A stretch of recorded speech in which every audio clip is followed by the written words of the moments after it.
I was going to say, I'm going to start. I guess if you're going to do a project like this, Tony McNamara script, Jay Roach directing, you couldn't really ask for more. Is this a pretty hard one to say no to?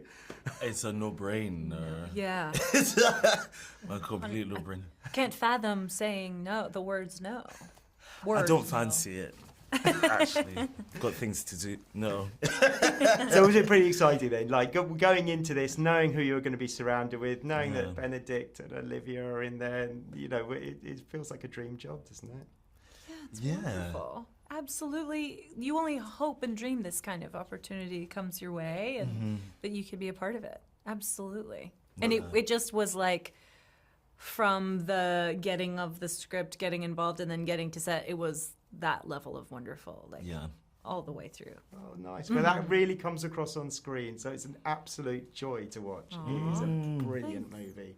Well, Ncuti, let's start with you. Just tell us a bit about who you play and how you fit into this world of the Roses.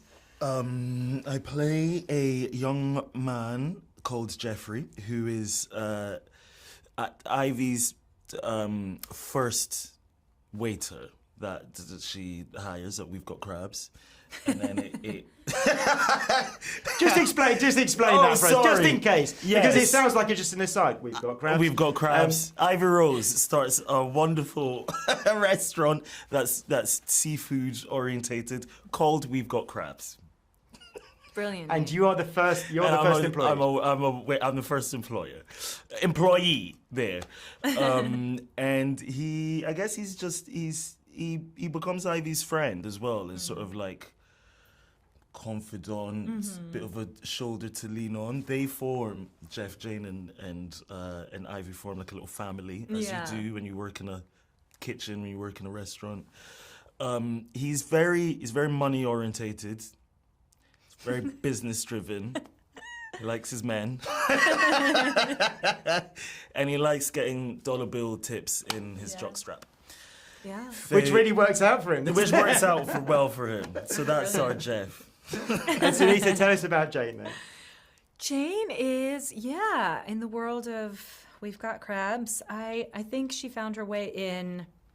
She's a bit of like a free spirit, little like wild child of the Bay Area that wandered into the restaurant and I think glommed onto these strong personalities and is like, I think I have a place here. I think of her as like a bit lost and then found at We've Got Crabs and is like really responding to everyone's individuality and is like coming into her own sort of there as well and like staying free, finding herself in the cold storage with a cutie. And just kind of like, I'm just going to do what I want here. That's what people do here. And I think I'm very happy. And the friendship, I think, is very lived in by the time you meet her and meet Jeffrey, that there's this like solid team happening. They've got each other. And they'll have each other's back, when stuff goes down. I love that scene. For the most British scene I've ever seen was when Ivy comes in and she's kind of pretending that it's not happening, but she needs to get the mayonnaise or whatever it is. And it's like, okay. Carry on. What sort of boss is Ivy? Because she kind of allows everyone to be themselves a little bit, doesn't she? Yeah. Yeah. Exactly. Because she's so herself and technically not maybe a very good boss, but we love her. Yes. And I think that's why you love her, and I think it's why it and I think we would succeeds. do anything for her. Like we have like unwavering loyalty towards Ivy. Yeah, and whatever happens to her. Yeah, just to clarify what I mean by that, she doesn't like doing the boss stuff, like telling people what to do, having the restaurant open regular hours so that the restaurant can make money. Yeah. Like I just think she has her like unorthodox style. So that's what's cool. She's great at cooking. Don't get me wrong. I wanted to ask, that's Ivy in the show, but what sort of boss do you think Olivia would make, Ncuti? What do you think it would be like to actually work for Olivia? Not Olivia as Ivy, but Oh, I thought she meant Ivy. I see. No, I didn't. Yeah, No, but okay. as an add-on Now to that. we're- okay.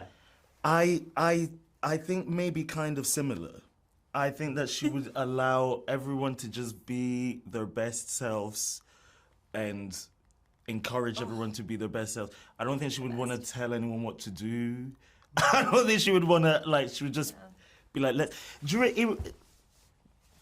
we just had lots of chats and scones. She's just the best. She's just the best. It feels Well, like her tell me. angel wings are like opened and then you're like under them. Yeah. She's just so very wonderful and Warm welcoming. and welcoming. She wants to have a good time. Because those scenes really feel like it. Yeah. It felt like a loose script. I know it wasn't, but it felt Right. like you were all just kind of playing. We really Yeah. were sticking to this script. Olivia is a beautiful example of just being so full of life and like love off camera, and it absolutely Just is translates. how she is on camera too. So for me, it was like a beautiful example of how I could take that into my own acting of like the work and the life and the work and the life are all kind of like seamless. And you can just, you don't have to compartmentalize as much necessarily of like, this is my job and I take it very seriously and don't talk to me while I prep and cry in a corner. Like maybe you need to do that at times for yeah. sure, but it was just like a beautiful kind of openness on set. And I think that was coming from Olivia and Jay and Benedict too. Yeah. That's lovely to hear. Yeah. You can win an Oscar and still be yourself, you know, Yeah. is kind of nice, I isn't mean, it? to see it, just In how the natural flesh, she is, like yeah. first hand was just like, okay, so You you're are a just, like, lighthouse. You are the lighthouse. really good, of and actors. you can just do it, anything. Oh, okay, and at any moment, okay. Fine. I want to ask before we run out of time. I want Yeah. to ask each of you. Have you both seen the film? Yeah. You've both seen it, okay? Yeah. Because sometimes I talk to people and they haven't, even though they're in it. Yeah. So what do you most like about it? What was the experience like for you as a viewer?